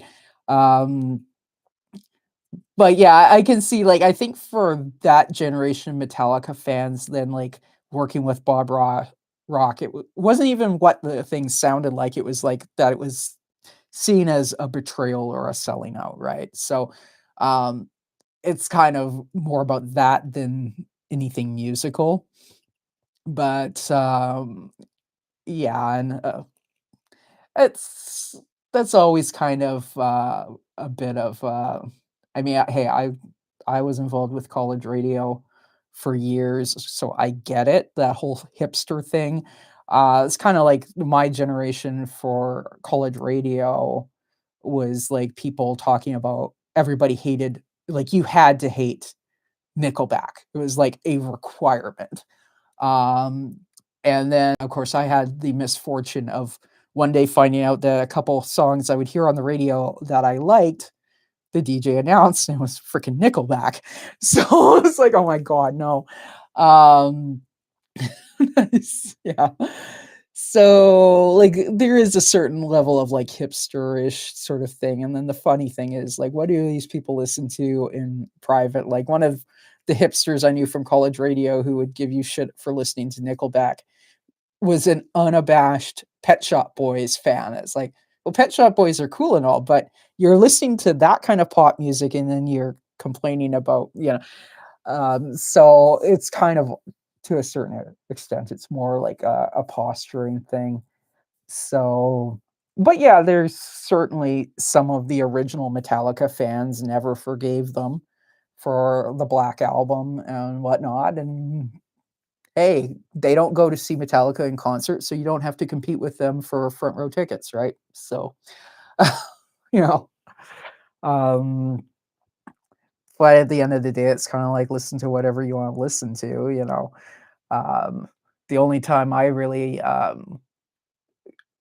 said much about anything about what other people listen to is actually in my college radio days. I used to like pushing their buttons and actually about stuff like Nickelback and sort of talking about, well, the greatest band ever to come out of Vancouver is Nickelback, and they'd all be horrified. I think my official answer, they expected me to say Skinny Puppy because I was the DJ for the Goth Industrial show, and it's like, no, no, no. Chad Kroeger is a better songwriter than Ogre, and I don't care who gets offended by me telling them that. But yeah, there's I don't know. Everybody kind of like, as my brother likes to say, everybody has their Jesus and they also have their Satan. So like some people like Nickelback is Satan, and like some obscure um band that can't get 15 people to go out to their show is like their their god. So at the end of the day, it's pretty silly, but it's definitely funny. Actually, I mean, speaking of Nickelback, when I left my radio show, I knew a month in advance that I was going to be leaving, and I had announced on the show. And actually, my best friend dared me. She's like, "I dare you to play Nickelback on your last show." And I knew I was never going back to the station, right?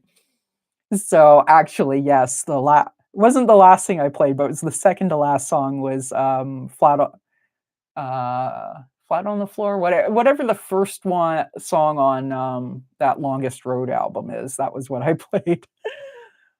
I think the dare had actually been to play How You Remind Me, but I was like, yeah, it doesn't really work with the vibe of the last show, whereas the lyrics for the other one worked. And then the actual last thing I played was Guns N' Roses' Dust and Bones, because that kind of lyrically fit with my attitude towards the station and whatnot. Um, that whole line about "you're just fucking gone." And I think the last thing I said on air was when I announced the songs. I said, "Yeah, I know here at CITR, we're not supposed to play major label stuff like this, but what are they going to do? Kick me off the air?" And then I just started laughing and started playing the first song. I'm sure they were not happy about it, but I was pissed. So I had some dispute with the station management at the time. So it was kind of a silly, overblown sort of thing, but it was kind of appropriate too. So uh, it's one of those things you look back like now it's been 10, 11 years, and it's kind of like, yeah, I was kind of juvenile. I was in my 30s, but it was still kind of juvenile to leave the way I did. But you know, it also it's kind of appropriate at the time, all things considered. And I do wish where I live now there isn't a campus community station. I kind of do wish there was one because I miss having a radio show. But I guess if I really missed it, I could get off my ass and start doing a show on Mixcloud, which I had done off and on at times, but I ain't got the time for that. So yeah. Anyways, holy crap! I think this is the longest live stream I've done. It goes a lot faster when you're chatting for sure. But I am going to have to sign off soon because I got some stuff I got to do, and the drawing is done. But what's this? Bro, I was trying to move a drawing from my iPad from pictures to IBIS Paint. It says sensitive. What? I've never used IBIS Paint, so I didn't know that they would do something about sensitive content. That's weird. There's got to be something in preferences that you can say allow sensitive content or whatnot. I use Procreate, so as far as I know, Procreate doesn't have a setting like that. Maybe they do, but I haven't noticed anything like that. But yeah, that is weird. Well, here's a funny. Some of these things it let me do it, but it was giving me a bunch of warnings. That is weird, man. Um, like the closest I've run into with that was actually on YouTube. Um, it was it last year or 2023? I think it was, or it might have been 2024 or last year. But I was doing a sketchbook tour, and in the sketchbook tour, um, you know, obviously, as as an artist yourself, you're supposed to give credit when you borrow a reference or whatever, right? Obviously, if you're painting and it's referencing Van Gogh, everybody can tell you don't have to. But anyways, so I had done some like wasn't properly life drawing, but figure drawing, and I used Crocus Cafe as the reference. And so here I'm doing the thing, and I had said, "Oh yeah, and this is some figure drawing I did, and the reference is from Crocus Cafe." And then I put a link to Crocus Cafe in my video description because that's, as far as I'm concerned, kind of the proper thing to do. And I got a content strike, or not. I don't think it was a real strike, but I got a content warning from after uploading, and the justification was that I was linking to pornographic material. And it's like, but I wasn't.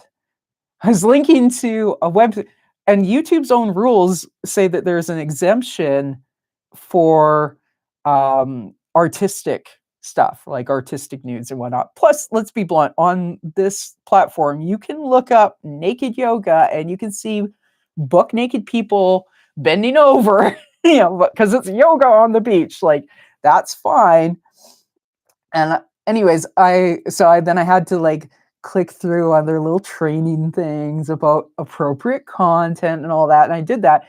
And then I was like, okay, and it did tell me what link. It was like, oh, the Crocus Cafe. So I'm like, okay, well, fine. I'll just delete the link in the description. And then I tried to appeal the thing, and then there was no response, right? Probably because it's a small channel, like, I mean, and they don't care. But I appealed it and I said, like, your own guidelines say that it's fine if it's artistic, blah, blah, blah. This is linking to a website, which is not a porno website. It's a website with reference photos of artistic models. And they just never got back to me, and the thing timed out after like 90 days or whatever.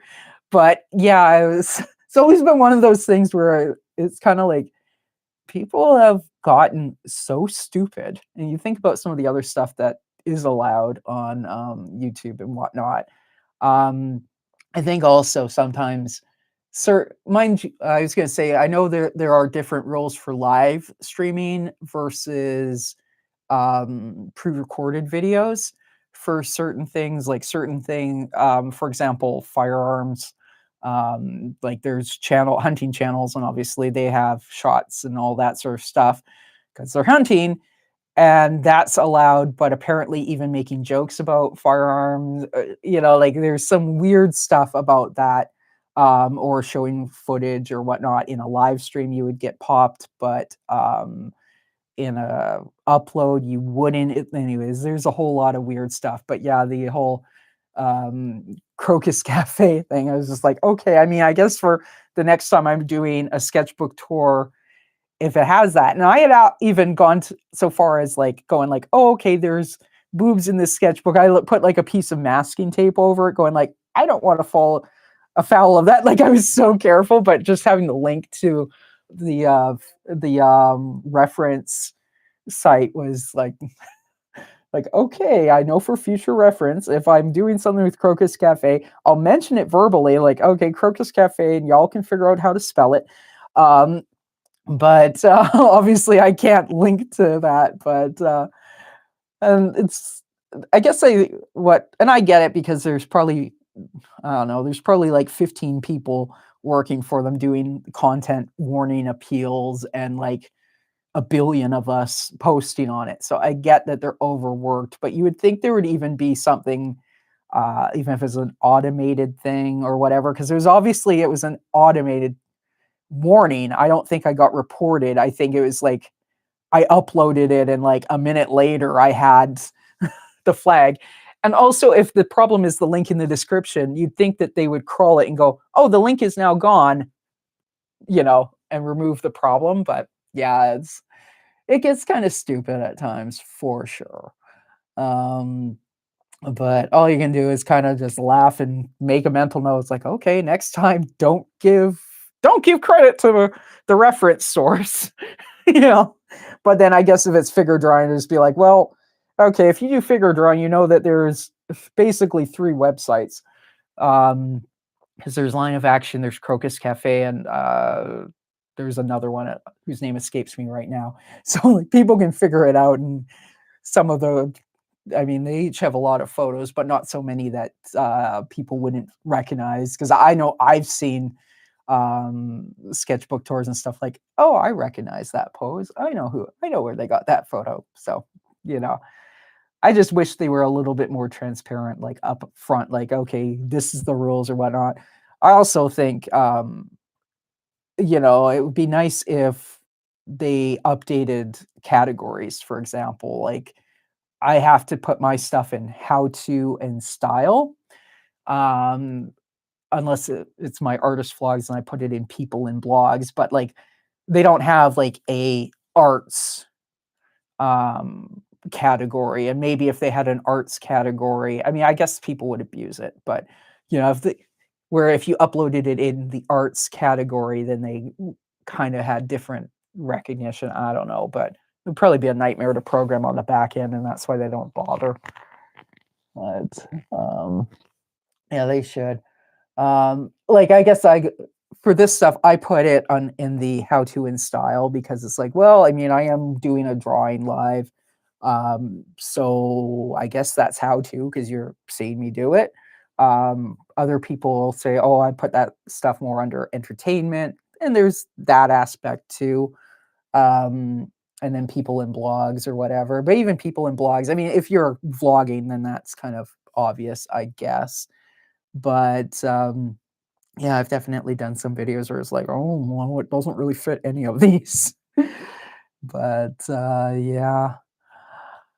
Anyways, it's been great chatting, but I do need to go. So, um, I'm on here on most Fridays, so hope to catch you again on a future live stream and have loads of fun with drawing your fox character there, eh? Anyways, take care. And like I said, for sure, thanks. And I mean, I'm also Mondays I ink for a different character and stuff. So, but yeah, it's been great chatting, and thank you for your kind words about my art and all that stuff. And yeah, take care. Bye.